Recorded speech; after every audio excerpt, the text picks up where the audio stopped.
After Jack and Audrey Newton from the English Midlands had both died, a local auction firm was called in. The team were duly tasked with valuing and selling the dead siblings' belongings. But eerily, when the evaluating experts entered the Newtons' farmhouse in 2015, it was like stepping into another world. Hello, wonderful people. I'm Scott Leffler for WonderBot. Today's video is about After two siblings died and left their house derelict, auctioneers made a bizarre discovery.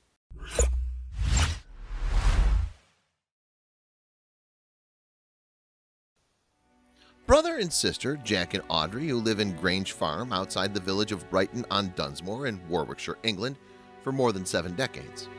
They moved to the quaint farmhouse with their parents in the 1940s and helped them keep cattle and pigs and farm the 115 acres of land belonging to the property. The German Luftwaffe's bombers also leveled the nearby city of Coventry in World War II, but as we see, the Newtons' farmhouse survived intact.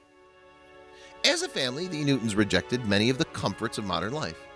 Instead, they decided to live a simple existence that revolved around their quaint Queen Anne-style farmhouse, their land and the animals. So in some ways, the Newtons' lifestyle appeared to be pretty idyllic.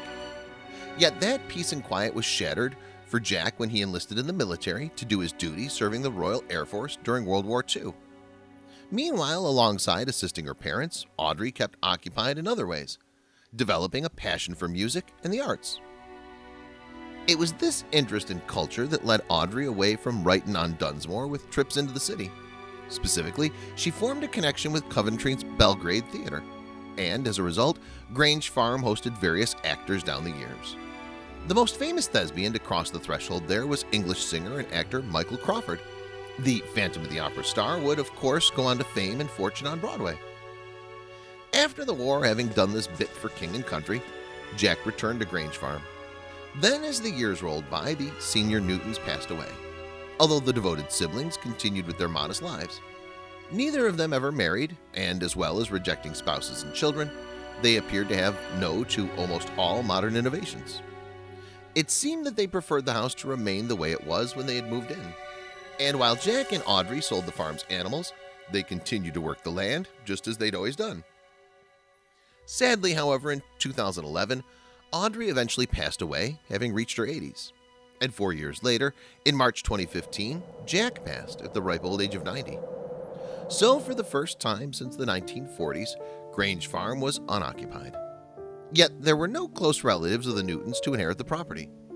Yet while the contents of Jack and Audrey will remain confidential, the executors were about to do something radical.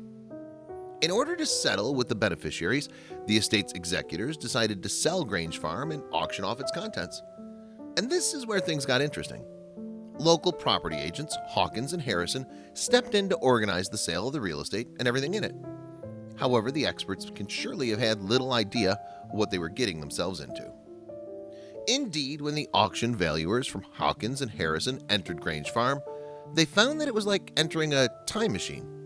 At first glance, it seemed that the family had not altered one thing in the house since they moved in 70 years before. Furniture and fittings, ornaments and everyday items, everything seemed to lend a fascinating insight into family life in the 1940s.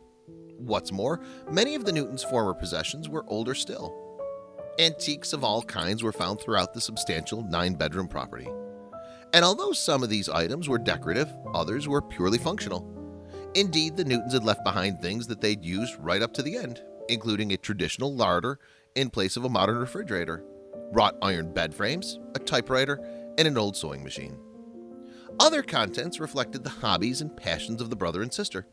For example, among the astonishing artifacts were a range of old instruments, records, and sheet music, some of these dating from the 1920s. The auction firm also found archaic film cameras and old pairs of binoculars.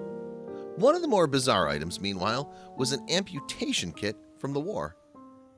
Pat Ruck, who helped organize the auction for the executors responsible for the Newtons' will, was astonished by Grange Farm and everything in it. The house contents have not been touched since their late parents' time, he told the Coventry Telegraph in 2015. A fascinated Ruck added, "It's a time warp of interesting items, curiosities, and even war memorabilia." Nevertheless, the man was mindful of Grange Farm's former occupants. He said, "Although the Newtons never got married, they had an interesting life. It's really the end of a bygone era." Meanwhile, the Newtons' neighbor, Shane Morris, spoke to the Daily Mail when its reporters traveled to Brighton-on-Dunsmore to see for himself. Morris explained that the siblings were of the make-do and men generation. Yes, Jack and Audrey had grown up in the Depression era, survived the privations of World War II, and then experienced the austerity of the post-war years. And all this had evidently rubbed off. As Morris put it, it's an old person's house, but they never threw anything away. Morris added, even before recycling came in, they were very conscientious people and kept everything. Jack was in the RAF during the war, and he was a master of all trades. He did a lot. They had cattle and pigs, and as they got older, they sold the animals off, but still farmed the land. Now, prior to the grand sell-off of the Grange Farm contents, Hawkins and Harrison held an open house.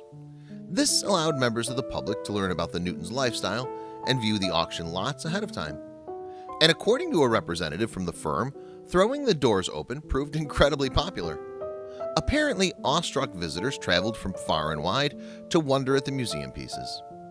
The Newtons' possessions then went up for sale at an auction held at Grange Farm in June 2015. And thanks to the historical and antique interest and value of some of the lots, the event attracted hundreds of people. Many of the attendees were likely hoping to claim a piece of history for themselves. Among the visitors' numbers was Brighton-on-Dunsmore man Morris, who was hoping to get his hands on something by which to remember the Newtons. As he explained to the Daily Mail at the time, they were very private people, but they were very nice and caring to their friends. They stuck by you. They were like parents to me and my wife, and we might bid on a few of the items to keep as mementos. In the end, all 500 lots that were available were snapped up at the auction.